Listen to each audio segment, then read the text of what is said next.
வணக்கம் நண்பர்களே, இது நேற்றைய காணொலி. எங்க ஊர் பரம்பக்குடியில சித்திரத்துல ஸ்டார்ட் ஆயிருச்சு. அதனால வர்ற ஒரு 5 நாட்கள் வாழ்க்கை ஸ்டோரிக்கு பதிலா சித்திரத்துல ஸ்டோரி தான் போட போறேன். நல்லா இருக்கும் பாருங்களேன். அப்புறம் இது சித்திரத்துல ஸ்டோரி 1. அப்படி டிப் டாப்பா கொஞ்சம் மேக்கப் போட்டுக்கிட்டு கிளம்பிட்டேன் எங்க பசங்களோட பைக்ல. போகும்போதே கொஞ்சம் வானம் மேகமூட்டமா இருந்துச்சு, கொஞ்சம் அள்ளி விட்டுருச்சு. எனக்கு என்ன காரணம், நடுவாத்துக்குள்ள மழை பெஞ்சிச்சா ஒன்னும் ஒதுங்குற இடம் இருக்காது. என்ன பண்ணாங்க, அந்த வேலை போற வழியில பரோட்டா சாப்பிட்டு போலாம் சொல்லி கடையில உட்கார வச்சிட்டாங்க நம்மள. இதுல வெறுப்பேத்துற மாதிரி செயல் என்னன்னா, சிக்கன் திங்க மாட்டேன்னு தெரிஞ்சு என் பக்கத்துல வச்சுக்கிட்டே சிக்கனை சாப்பிடுறாங்க அவங்க. நம்ம சாப்பிட மாட்டோம். அப்புறம் அங்கேருந்து ஜூட் விட்டு கிளம்பி அப்படியே நம்ம மணியை பிக்கப் பண்ணிட்டு வைகாத்துக்குள்ள கிளம்பியாச்சு. அப்புறம் பைக்ல டிராவல் பண்ற மாதிரி ஒரு செல்ஃபில ஒரு வீடியோ போடலாம் பார்த்தேன். அதுக்கு நம்ம பின்னாடி உட்காந்துருக்க தம்பி போதுமையா கழுத்து வலிக்குது எவ்வளவு நிறைய வீடியோ எடுப்பு கத்த ஆரம்பிச்சிட்டாப்ல. பிறகு பைக்கை போட்டு அங்கிருந்து வைகாத்துக்கு நடந்து தான் போனோம். பைக்கை உள்ள கொண்டு போனோம்னா செத்தோம், அவ்வளவுதான். கோயிலுக்குள்ள என்ட்ரன்ஸ் ஆகும் போதே கொஞ்சம் தான் கூட்டம் இருந்துச்சு. அப்புறம் கோயில் வாசல்ல இருந்து கோயில கொஞ்சம் வீடியோ எடுத்துட்டு அப்படியே ஆத்துக்குள்ள கிளம்ப ஆரம்பிச்சிட்டோம். அந்த வேலை இந்த மாதிரி டான்ஸ் ஆடுவாங்க இவங்க, கருப்பனுக்காக வந்திருக்கான்னு நினைக்கிறேன். அப்புறம் என்ன ஸ்ட்ரைட்டா போய் மக்கள் கடலுக்குள்ள இறங்க ஆரம்பிச்சிட்டோம் வைகாத்துல. நமக்கு எரும மாடு வயசாகுது, ஆனா உள்ள போனோன்னே ராட்டினம் விளையாட்டு ஜாமான் மேலதான் இன்ன வரைக்கும் நமக்கு கவனம் போகுது. போக சின்ன வயசுல இந்த மாதிரி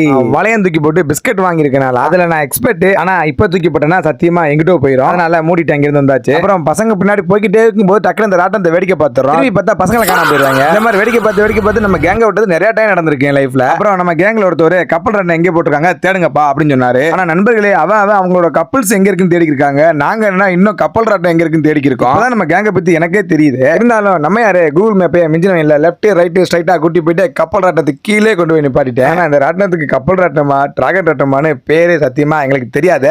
நம்ம வாய்க்கு வந்த பேரை தான் இந்த ராட்டத்துக்கு வச்சுக்கிறோம். ராட்டத்துக்கு அடியில் நின்று அதை வேடிக்கை பார்த்தாவே எனக்கு அடி ஒரு ஜிவ்வுன்னு ஆயிடுச்சு. ஏன்னா அந்த ராட்டம் சைடு ஏறும்போது 180 டிகிரிக்கு நிக்கும் போல செங்குத்தா நிக்குது. அப்படியே தூக்கிட்டு போலாமான்னு கேட்டாங்க. வாப்பா இந்த இடத்த விட்டு போலான்னு சொல்லி அவங்க அங்கிருந்து கூட்டி வந்துட்டோம். அப்புறம் நம்ம நண்பர்கள் இன்னும் கொஞ்சம் பேர் ஆத்துக்குள்ள அங்கங்க உட்கார்ந்து இருந்தாங்க. சோ அவங்கள பாக்குறதுக்காக சந்து புந்து இஞ்சி இடுக்கெல்லாம் பூந்து போக ஆரம்பிச்சிட்டோம். இதுல முக்கியமான விஷயம்னா, தெரியாம யார் மேல இடிச்சோம்னா செருப்படி தான் வாங்கணும். இன்னைக்கு ஒரு கருத்து சொல்றேன் உங்களுக்கு, நான் வச்சுக்கோங்க. ராட்டினத்துல ஏறி சுத்துறதை விட ராட்டினத்தை சுத்துறது சூப்பரா இருக்கும். அதை அனுபவப்பட்டவனுக்கு மட்டும்தான் அந்த உணர்வு புரியும். வரும்போது பரோட்டா சாப்பிட்டு வந்ததால நமக்கு எந்த பசியும் இல்ல. இருந்தாலும் ஒரு மாங்காய் ஒன்று வாங்கி சாப்பிடலாம் பார்த்தா மாந்தோப்புக்கான ரேட்டை சொல்றாரு அந்த அண்ணன். சரி, நான் அவர்கிட்ட ரேட்டை பேசி ஃபைனல் பண்ணி கொடுத்துட்டு ஒரு மாங்கீத்தை வாங்கி சாப்பிட்டுட்டு நானும் அங்க பசங்களும் கிளம்பிட்டோம். இரவு நேரமா இருந்தாலும் ஆத்துக்குள்ள சுத்தினது எனக்கு தண்ணித்தாக அடிக்க ஆரம்பிச்சிருச்சு. எனக்கு என்ன வாங்கலாம் பார்த்தா இன்னொரு பையன் கோயில் வாசல்ல நிக்கிறேன், என்ன பிக்கப் பண்ணிட்டு போங்கன்னு ரொம்ப கெஞ்ச ஆரம்பிச்சிட்டாப்ல. அப்படியே போய் அவரை பிக்கப் பண்ணிட்டு வரும்போது அப்படியே ஒரு தண்ணி கேனை வாங்கிட்டு வந்துட்டோம். ஒரு சூதாட்ட கேம் ஒன்று இருக்கு, 10 வச்சா 10, 20 வச்சா 20, அந்த மாதிரி தான். தண்ணி கேன் 10 ரூபா கேன் எக்ஸ்ட்ரா 10 ரூபா, 20 கேன் எக்ஸ்ட்ரா 20 ரூபா, அதாவது 40 ரூபா